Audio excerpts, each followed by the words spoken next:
Hello అండి. Welcome to Lakshmi's divine and kitchen. ఈరోజు మన ట్రెడిషనల్ స్వీట్ మనందరికీ ఎంతో ఇష్టమైన స్వీట్ అండి. అది పాల తాలికలు. అది ఎలా చేయాలో తెలుసుకుందాము. వీడియోని ఎక్కడా స్కిప్ చేయకుండా పూర్తిగా చూడండి. వీడియో కనుక మీకు నచ్చితే లైక్ చేసి, షేర్ చేసి, సబ్స్క్రైబ్ చేయండి. కావాల్సినవి సగ్గుబియ్యం, బెల్లం, యాలకుల పొడి, జీడిపప్పు, కిస్మిస్, పాలు, తడి బియ్యం పిండి, బెల్లం. బియ్యం పిండి అర కేజీ తీసుకున్నానండి. బెల్లం కూడా అర కేజీ తీసుకోవాలి. పాలు 1 లీటరు, నీళ్ళు 1 లీటరు. ఇప్పుడు బియ్యం పిండిలో కొంచెమే బెల్లం వేసుకుందాము.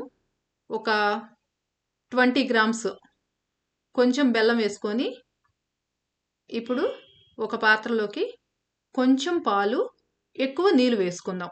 1 కప్పు పాలు అనుకోండి, 2 కప్పుల నీళ్ళు. అంటే మనము పిండిని కలిపి తాలికలు ఒత్తుతాం కదా, పాలు ఎక్కువగా ఉంటే తాలిక ఉడకదండి. అందుకే ఎక్కువ నీళ్ళు వేసుకుందాము. వేసుకొని ఈ బెల్లము నీళ్ళు కలిపి మనము చపాతీ పిండి అంత మెత్తగా ముద్ద చేసుకుందాము. జాగ్రత్తగా కొంచెం కొంచెం వేసుకుంటూ కలుపుకోండి. పిండి గనక లూజ్ అయ్యిందంటే మనకి తాలికలు అంత పర్ఫెక్ట్గా రావు. ఇప్పుడు మిగిలిన పాలు, నీళ్ళు కొంచెం కొంచెం తపాల్లో వేసుకొని కాసుకుందాము. లీటర్ మొత్తం పోయకండి, కొంచెం పాలు పక్కన ఉంచుకోండి. మళ్ళీ మనకి గ్రేవీ కోసం కావాలి. ఇలా కాగిన పాలల్లో ఒక 1/2 కప్పు సగ్గుబియ్యం వేసి ఉడికించుకుందాము.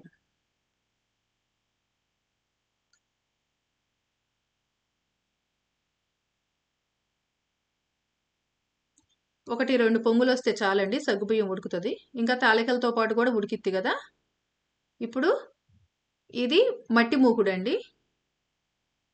పాల తాలికలు అంటే ఇప్పుడు అంతా చేత్తోటి చేయటము, లేదా గన్ను, ఇలా ఏదో రకరకాల పరికరాలు వచ్చినాయి కదా. కానీ మన అమ్మలు అంతాను ఇలా మట్టి మూకుడుతోటే చేసేవాళ్ళు. ఇప్పుడు ఇవి కూడా చేసుకోవచ్చు, కానీ దీంతో చేస్తే మనకి తాలిక ఇలా పొడవుగా చాలా మంచిగాను టేస్టీగాను ఉంటుంది. ఇది నేను చేసిన రెసిపీ కాదండి, మా మదర్ చేస్తున్నారు. అమ్మ ఊరి నుంచి వచ్చింది, అందుకే అమ్మని అడిగి చేయిస్తున్నాను. ఇలా తాలికలన్నీ ఒత్తుకున్నాం కదా. ఇవి స్టార్టింగ్లో ఇరగకుండా చాలా జాగ్రత్తగా కలుపుకోవాలి. కొంచెం పిండి తీసి పక్కన పెట్టుకొని ఇప్పుడు ఇందాక అర కేజీ బెల్లం అన్నాను కదా, ఆ బెల్లం అంతా ఈ పిండిలోకి వేసుకోవాలి. వేసి పక్కన ఉంచుకున్నాం కదా ఇందాక, మొత్తం పాలు పోసుకోకుండా అవి కొంచెం వేసి, బెల్లం మొత్తం కరగాల్సిన అవసరం లేదండి. పిండి ఉంది కదా, ఆ పిండి మాత్రం ఉండగట్టకుండా మొత్తం పాలల్లో కలిపేలాగా కలిపేసుకొని ఇలా కలిపేసుకోవాలి.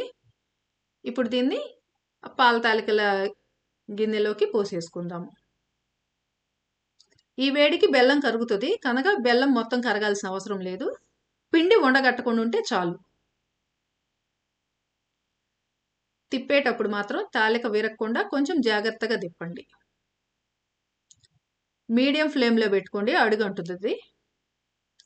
ఇప్పుడు రెడీ అయ్యింది. ఇప్పుడు కొంచెం ఇలాచీ పౌడర్ వేసుకుందాము.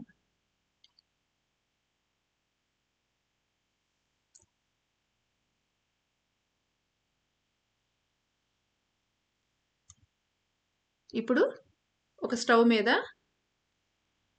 ఒక తాలింపుది పెట్టుకొని దాంట్లో నెయ్యి వేసి జీడిపప్పు, కిస్మిస్లు వేయించుకుందాము. ఇవి మన ఇష్టం అండి, మనకి నచ్చినట్లు క్వాంటిటీ ఇంత అనేం లేదు, ఎంతైనా వేసుకోవచ్చు. ఈ పాల తాలికలు ఒక్కసారి ఇలా మూకుడులో మీరు ట్రై చేసి చూడండి, చాలా టేస్ట్గా ఉంటుంది అసలు. ఇది మన ట్రెడిషనల్ ఫుడ్ కదా, అందరికీ ఇష్టము. ఇలా వేసి ఒక్కసారి కలిపేసుకుంటే అయిపోతుంది.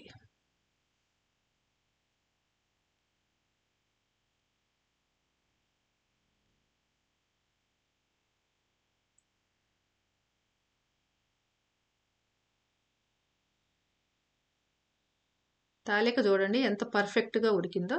దీనిలోకి కొంచెం సాల్ట్ వేసుకుందాం. ఒక చిన్న స్పూన్ వేసుకుంటే సరిపోతుందండి.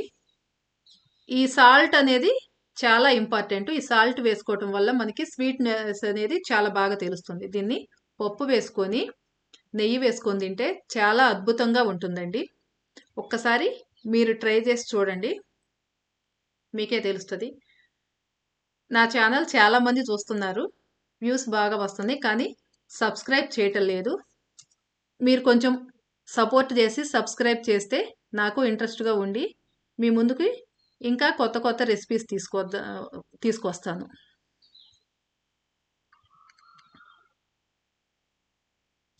చూడండి ఇలా కలిపేసుకొని తింటే ఎంత అద్భుతంగా ఉంటుందంటే అసలు